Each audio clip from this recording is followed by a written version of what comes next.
Volver. Maintenant, répondez à Joachim Diana qui a dit l'UDPS veut s'approprier cet accord. Non, l'UDPS rappelle contre le parti politique. Kabila, quand il rappelle, on ne pose pas de problème. Quand lui rappelle que la crise n'est pas seulement l'histoire du M23, il revient à la crise électorale. Mais ça n'a pas, c'est pas évoqué nulle part dans le dialogue. Non, si, dans le chemin de fer de l'UDPS, on en parle. Il parle de la crise de légitimité. N'oubliez pas que ce pays a connu 500 000 morts à cause de la crise de légitimité politique qui est née avec la révocation de l'Ouma 61 et que nous avons connu une guerre civile qui a fait 5 ans. Et c'est là, à un niveau de Sun City, où on a dit, même la Constitution le dit, deux socles de la Constitution, dans l'appel le préambule, le problème de la légitimité politique. Donc désormais, ne peut accéder au pouvoir que quelqu'un qui est élu. Deuxième élément, n'est-ce pas, qui est très important qu'on essaie d'oublier ici, c'est le problème du mandat. On dit président réélu 5 ans, renouvelable une seule fois. Parce qu'on a eu quelqu'un qui a fait 32 ans. On en a marre. Et il a fini par prendre le Congo en otage pour dire c'est bon. C'est pour vous dire. Alors, l'UDPS rappelle toutes ces crises, dont la crise des élections.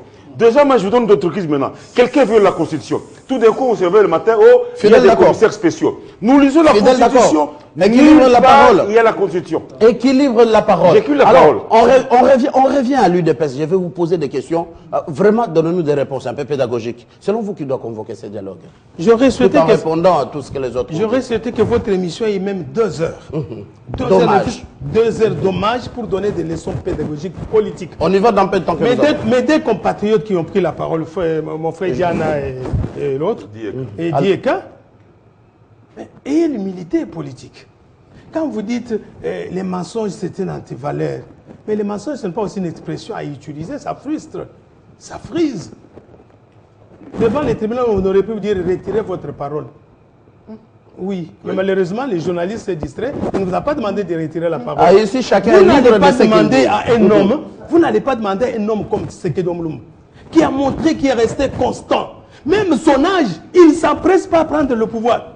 Il continue à poser des conditions de fondamentalisme pour la République. Mais on dit que finalement, ça devient trop de conditions. Vous improvisez ici de parler contre lui.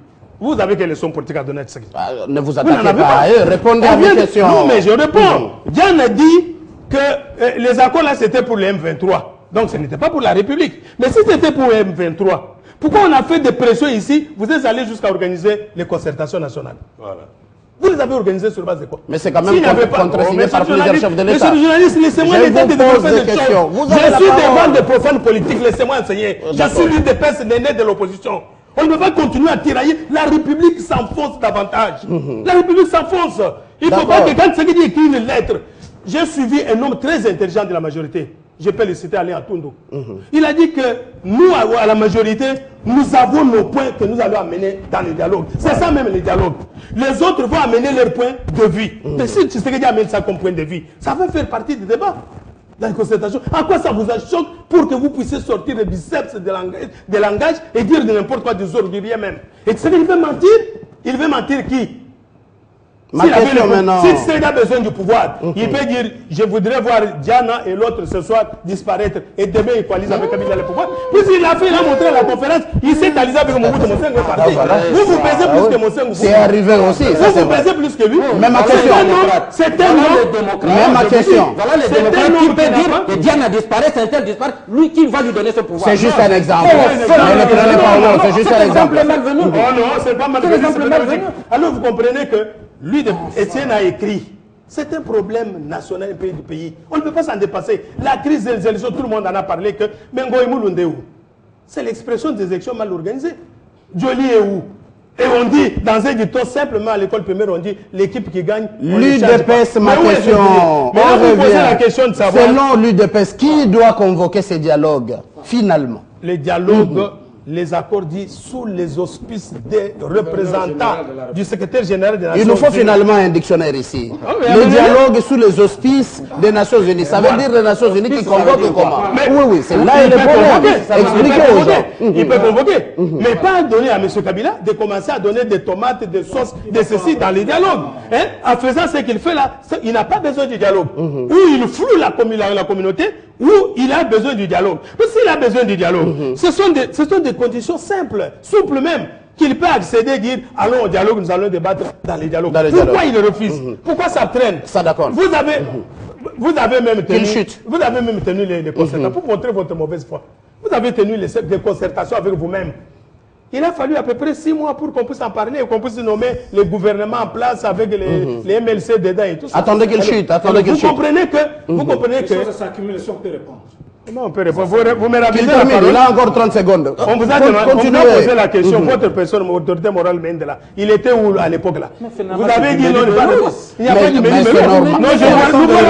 nous vous rappelons les vrais faits. Les frais qui fassent avancer la République. Donc, vous ne devez pas venir parler comme parlaient exactement les gens de Mobutu à l'époque. Ils parlaient comme vous parlez là, non? Et aujourd'hui, ils ne sont pas allés avec Mobutu au Maroc. Nous parlons des choses. C'est vous qui étiez avec Mobutu. Mais vous avez... C'est qui a été avec Mobutu. On ne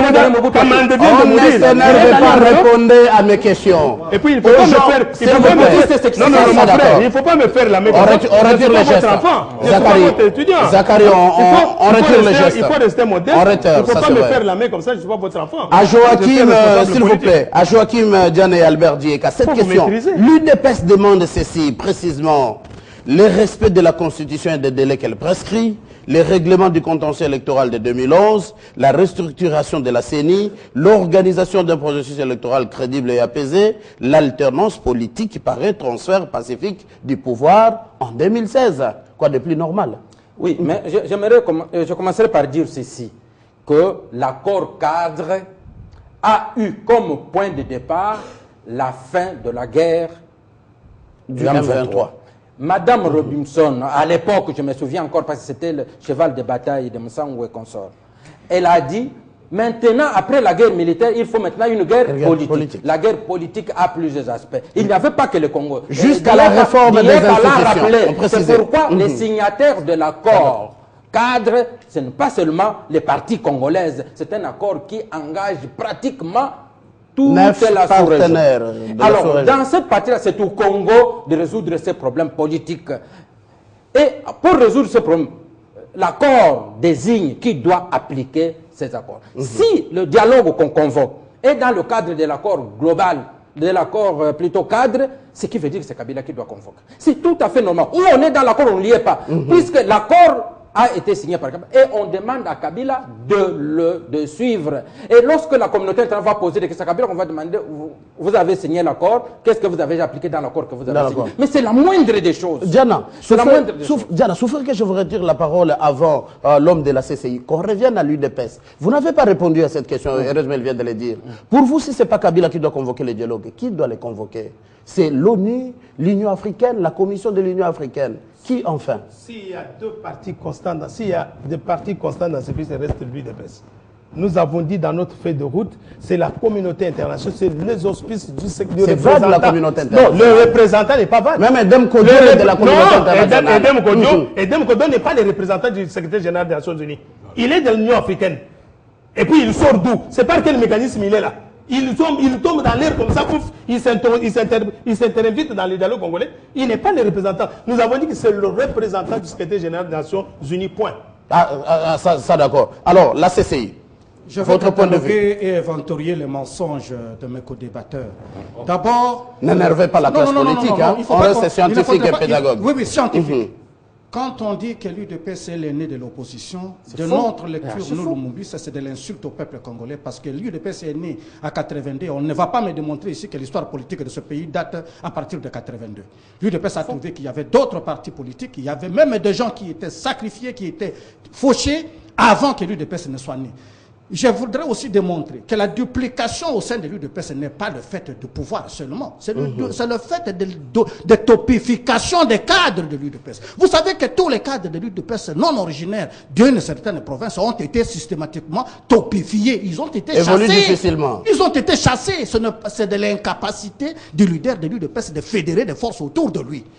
Je regrette beaucoup par rapport à mon frère de gauche. Parce que souvent, quand il fait un mauvais commentaire, c'est contre camarade Lambert Mendo Malanga. Et quand il fait des éloges, c'est pour Katumbe, je comprends que peut-être pour remplir une certaine fonction. Sincèrement, ce n'est pas de l'histoire de Lambert Mendo dont il est question ici, parce qu'on peut avoir commis une faute dans le passé, et dès lors qu'il est aujourd'hui sous la droite ligne de sauver la République et de ne pas jeter le destin de millions de Congolais dans l'incertitude, parce que il y a d'autres qui croient qu'il suffit d'organiser les élections à n'importe quel prix, ils seront demain président de la République, pour évoquer l'histoire de celui dont il a la haine, camarade Lambert Mendouanga. De toute façon, je ferai les ponts pour que vous puissiez vider votre contentieux. Ici, nous sommes invités. Ici, nous sommes invités pour débattre de la République. Mais les conditions posées par les conditions, je vous dis, mais quelle est la meilleure façon de faire la politique? Quelle est la meilleure façon de faire la politique que de poser des conditions? Et les conditions que pose l'UDPS, vous ne pouvez pas me poser la question de savoir si les conditions sont utopiques, fantasmatiques ou réalistes. C'est à l'UDPS de défendre ses positions. Tout simplement, je vais opposer à l'UDPS la notion de l'impérium du pouvoir. La notion que même si la communauté internationale qui vient ici comme la MONUSCO, c'est toujours Kabila qui contrôle la communauté internationale. Albert Dieka de la CCI, oui. C'est peut-être à vous, pour l'UDPS, une façon de vous réveiller, parce que les dialogues peinent toujours à venir. Mais bientôt le mois de février, c'est toujours pas de comité préparatoire. L'UDPS vous bouscule un peu. Nous avons été habitués à perdre du temps. Peut-être ce que l'on rejette aujourd'hui sera découverte demain, et que nous allons embrasser les dialogues comme on va embrasser la dépouille mortelle de crapaud.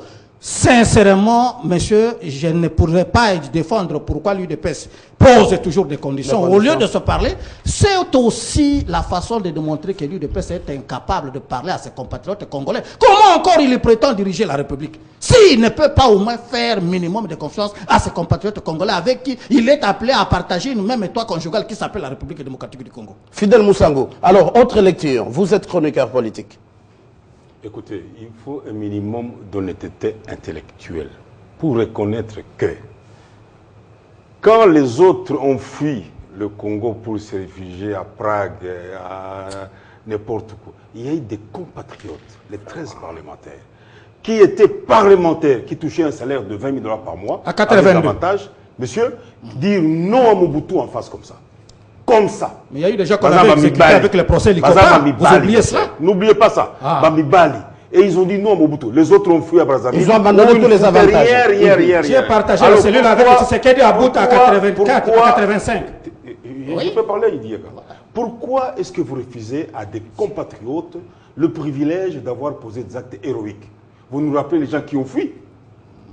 Deuxièmement, quand je parle de Lambert Mende, j'ai pu en parler. Quand je dis qu'il était dans la rébellion, est-ce que je mens? Ah, il n'est pas le seul quand même. Est-ce que c'est le débat? Quel est le problème de Lambert Mende ici? Dans ce débat, Lambert Mende cela dans les négociations. Ça d'accord. Inscrivons cela comme sujet. On baisse un peu la tension. Fidèle, on continue rapidement. Il vous fait débat, quand on débat. Non, mais quel est le problème? Non, quand on débat. Vous voulez dissimuler ces paroles. Vous voulez envenimer les débats et en faire un problème. Il faut qu'on dise amen. Moi, je dis pas bien. Je n'ai pas besoin d'applaudir. Je rappelle tout simplement qu'il y a tel qui était avec eux. Et il y a nombreux. Il y a ceux qui ont applaudi l'abattage d'un avion civil à Kindu. Je peux citer leur nom. Il y a ceux qui ont traité Kabila des Rwandais. Je peux citer leur par écrit, vous voulez, je dis ça leur nom. Il y a ceux qui ont la maman de Kabila rwandaise. Et ceux qui ont traité le Momba des crapauds. Des crapauds. Oui, ils sont là. Il faut remonter. Ils sont là. Mais il ne faut pas mentir. Ils deviennent maintenant le père de la démocratie. Il ne faut pas mentir, monsieur. Ok. Ils deviennent le parent de la démocratie. Ça, je me suis encore. À ces rythmes, Les généraux qui ont pris le pouvoir, qui ont mis fin à la démocratie naissante. Qu'est-ce qui se passe? Les commissaires généraux viennent les géniteurs de la démocratie. Oui, évitons de monter pour rien pour des choses pareilles. Sois quand même calme. On est en train c'est vous qui évoquez des sujets. Termine vite, vous avez vu tout le temps, fidèle. Vous savez que dans cette affaire ici, on y met trop de passion pour rien. On essaie d'éviter le problème principal. Quand Tshisekedi dit l'UDPS que Kabila est le problème à traiter, pourquoi? C'est par rapport à la Constitution. Kabila n'a jamais changé la Constitution, jusque-là on espère.